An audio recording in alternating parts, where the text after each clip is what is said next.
తాకట్టులో ఉన్న బంగారాన్ని విడిపించి ఆ రోజు ఆన్లైన్ ధరకే కొంటుంది కొమ్మూరి గోల్డ్. నమస్తే, వెల్కమ్ టు సుమన్ టీవీ. నేను పద్మిని. ప్రస్తుతంతో పాటు ప్రముఖ ఆధ్యాత్మికవేత్త, వాస్తు జ్యోతిష పండితులు డాక్టర్ నిట్టల ఫణిభాస్కర శర్మ గారు మనతో పాటు ఉన్నారు. మాట్లాడదాం సార్. నమస్కారం అండి. నమస్కారం అండి.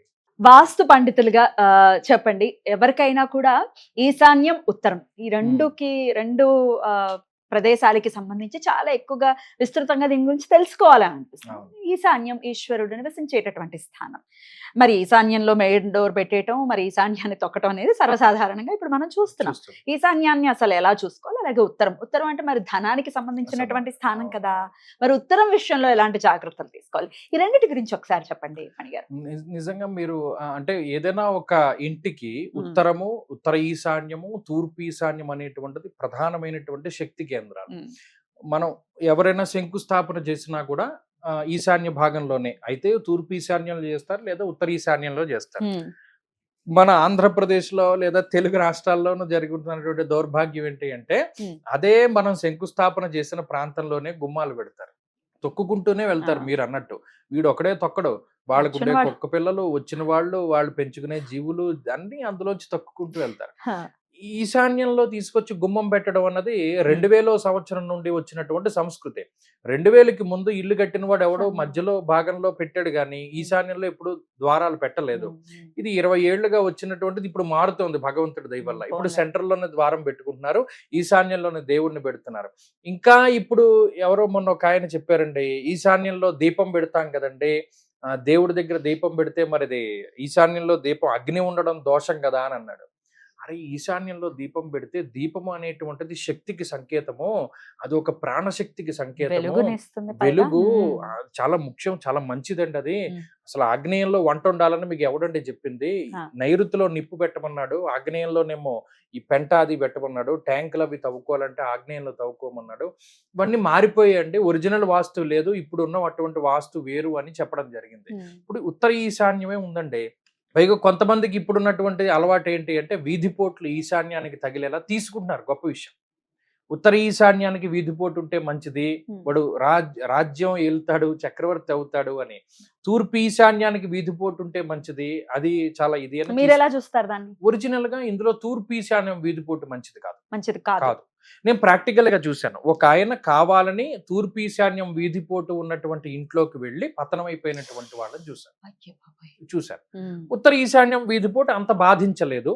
ఉత్తర ఈశాన్యం వీధిపోటు ఉన్నటువంటి స్థలాలు మంచిది. కాకపోతే వీళ్ళకి ఉత్తరం వీధిపోటు లేదా ఉత్తర ఈశాన్యం వీధిపోటు అన్నదానికి వీళ్ళకి రెండిటికి తేడా తెలియట్లా.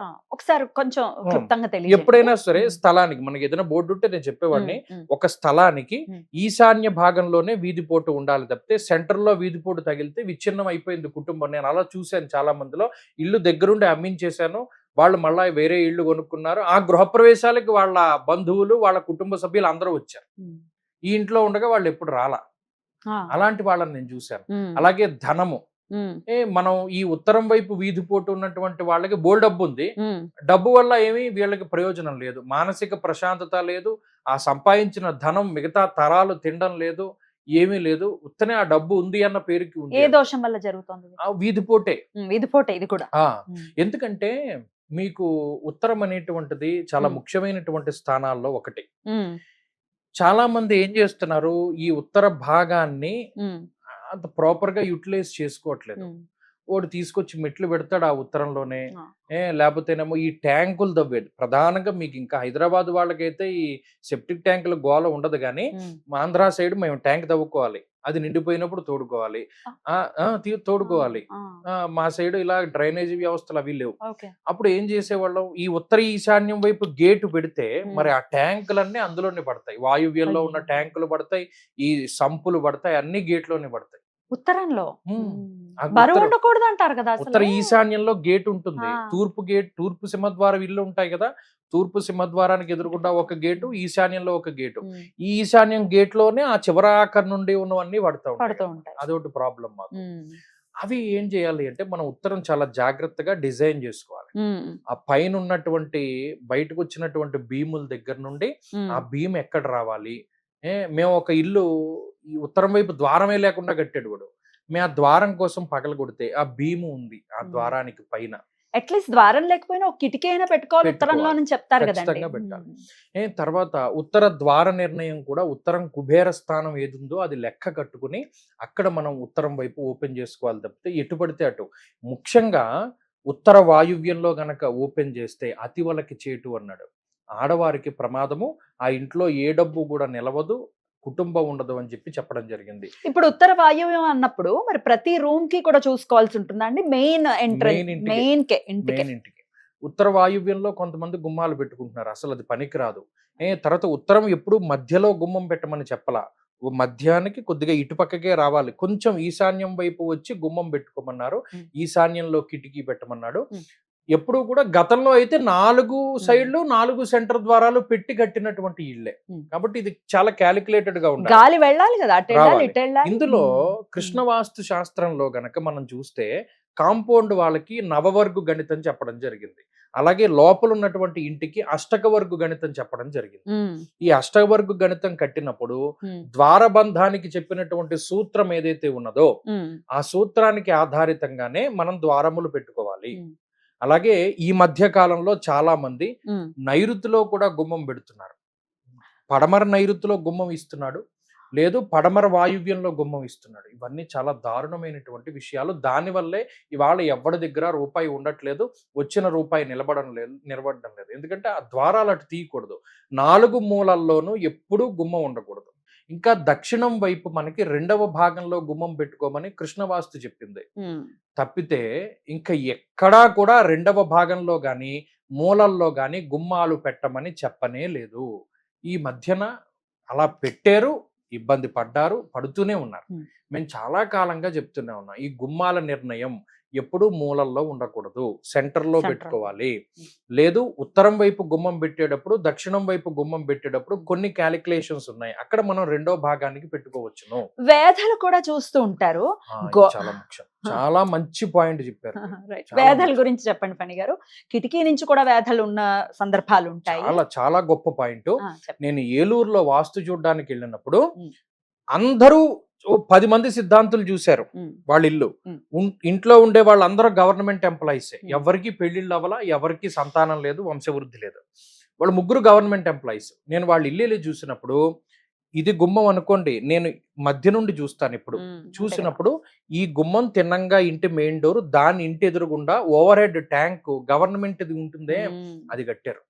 కట్టి ఈ సెంటర్ నుండి చూసినప్పుడు ఆ గోడే కనబడుతోంది తప్పితే బయట ఏమి కనబడట్లా. అమ్మ నేను చెప్పానమ్మా ఇది ద్వారవేధ, ఇంటికి సింహద్వారానికి ఎదురుగుండా పక్కవాడి ఇల్లు పిల్లర్ పడకూడదు, చెట్లు పడకూడదు, తర్వాత ఏమో ఇలా మూసేసినట్టు ఉండకూడదు, ఈ ట్యాంక్ ఎప్పటి నుండి అయితే కట్టారో అప్పటి నుండి మీకు కుటుంబ పరంగా ఎదుగుదల ఉండదు అని చెప్పాను. ఆ ట్యాంక్ కట్టి 12 ఏళ్ళు 13 ఏళ్ళు అయిందండి, 13 ఏళ్ళుగా మాది ఇదే పరిస్థితి అండి. ఎవరు వచ్చినా ఇది పగలగొట్టి అది కట్టు, అది పగలగొట్టి ఇది కట్టు అని చెప్పారు, అసలైంది చెప్పలేదండి. ఈ ద్వారవేధ అన్నది తెలియదండి మాకు. గుమ్మం తిన్నంగా గుమ్మం, గుమ్మం తిన్నంగా కిటికీ ఉండి దాని ఎదురుగుండా చెట్లు ఉండకూడదు, దాని ఎదురుగుండా ఏ విధమైనటువంటి పిల్లర్లు ఉండకూడదు, అది ఓపెన్ గానే ఉండాలి. ఆ ద్వారవేధ చాలా ముఖ్యం, అది ఇంటర్నల్ గా పాడు చేసేస్తుంది, అది చాలా ముఖ్యం ఈ ద్వారాలు. ఇప్పుడు అపార్ట్మెంట్ లో మనం చూసుకుంటే అండి, ఈస్ట్ ఫేసింగ్ ఇల్లు ఉంది అనుకోండి, డైరెక్ట్ గా గోడే ఉంటుంది, వాడు అలాగానే ఉంటుంది. మరి దానికి ఆల్టర్నేటివ్ ఇప్పుడు అద్దెళ్లలో ఉన్నాం అనుకోండి, మా బోటోళ్ళు, మా పరిస్థితి ఏమిటి? అదే చాలా ప్రాబ్లమ్. వాస్తుకి ఏమి రెమెడీస్ ఉంటాయి? ఏముంటాయి రెమెడీస్? మన చెయ్యి ఉందండి, మన చెయ్యి మిస్ప్లేస్ అయింది అనుకోండి, దానికి రెమెడీ ఏంటి? ఉన్నంతలో అతికించుకుంటాం, అతికితే అతుకుతుంది, లేకపోతే అలాగే ఉంటుంది. ఈశ్వరుడే మరి ఏదైనా దారి చూపించాలి. చాలా మంది దీనికి ఏం చేస్తారంటే యంత్రాలు వేసుకుంటారు. ఏమంటే మీకు అర్థం కాలేదంటే, మీకు బాగా మురిగ్గా ఉన్న చొక్కా మీరు వేసుకుంటే ఆ మురికి మీరు అనుభవించాలా అక్కర్లేదా? దానికి రెమెడీ ఏంటి? ఆ చొక్కా పీక అవతల పాడేయడమే, అంతే. ఆ ఉన్నంతలో మనం ఆల్టరేషన్స్ చేసుకోవాలి ఇంట్లోనూ. మనం ఏం చేయలేని పక్షంలో అమ్మేసుకోవడం, వెళ్ళిపోవడమే, అంతే. ఇంక అంతమించి ఏం లేదండి. అంత్యనిష్ఠూరం కన్నా ఆది నిష్ఠూరం మేలు అన్నాడు. అందుకనే చేతులు కాలేక ఆకులు పట్టుకోవడం కన్నా కన్స్ట్రక్షన్ లో ఉన్నప్పుడే మనం జాగ్రత్తలు తీసుకోవాలి. అంతెందుకు ఇవాళ పొద్దున్నే ఒకళ్ళు వచ్చారు, వాళ్ళ స్థలం అన్నదమ్ములు విడిపోయారు, వీడికి 11 అడుగులే మిగిలింది. 11 అడుగుల్లో ఇల్లు ఏం కడతారండి? అట్లా లోతు 50 అడుగులు ఉంది, ఏదో రైలు పెట్టులా కట్టుకోవాలి మనం, మానేయండి ఉత్తమం అన్నారు. అది మనం కరెక్ట్ సలహా ఇవ్వాలి. ఒక్కొక్క ప్లేస్ ఇల్లు కట్టడానికి అనుకూలం, ఒక్కొక్క ప్లేస్ హాస్పిటల్ కట్టడానికి అనుకూలం, ఒక్కొక్క ప్లేస్ లో కళ్యాణ మండపం కడితే జనాలు వస్తారు, ఒక్కొక్క ప్లేస్ లో పెద్ద పెద్ద ప్రాజెక్టులు కడుతూ ఉంటారు, దానిలో ఫిల్ అవ్వదు. దానికి అంతటికి కారణం అదే. ఆ చుట్టుపక్కల ఉన్న దాని ప్రభావం కూడా ఉంటుంది. కలర్స్ ఏమైనా ఇంపాక్ట్ చూపిస్తాయండి లోపల వేసుకునే కలర్స్? చాలా ఇదిగా చూపిస్తాయి. అబ్బో, లోపల వేసుకున్న రంగుల ఆధారితంగానే మన బుర్ర పనిచేస్తూ ఉంటుంది. అది కరెక్ట్. అందుకని ఇట్లా వైబ్రెంట్ గా రెడ్లు బ్లూలు వేయకుండా ఉండటం బెటరా? మనం వేసుకోకూడదు. డార్క్ కలర్స్ ఎప్పుడు లోపల వాడకూడదు. కామ్ గా కలర్స్ కామ్ ఉండాలి. ఈ మధ్య కాలంలో టైల్సే అతికించేసుకుంటున్నారు. టైల్స్ అతికించేసుకుంటున్నారు, బెస్ట్ కదా. ఇంకా పెయింట్ బాధ లేదు, ఉండదు. టైల్ పగిలిందంటే అదే మరి మీకు ఎక్కడ ఏది ప్లస్ ఉంటుంది, నెగిటివ్. లైట్ కలర్స్ వాడుకోవాలి. వీళ్ళ నక్షత్రానికి వీళ్ళ లగ్నాలకి ఏ కలర్స్ సూటబుల్ ఉంటాయో దాంతో డైల్యూట్ చేసినటువంటి కలర్స్ ని వాడుతూ ఉండాలి. అది వీళ్ళకి చాలా ఇదిగా ఉంటుంది. రైట్. ఉత్తరానికి అయితే వైట్ ని ప్రిఫర్ చేస్తారా మీరు కూడా? వైట్ సాధారణంగా ఏంటంటే white light is a combination of 7 colours. 7 రంగులు ఉంటాయి అందులో. ఏదైనా కలుపుకొచ్చు.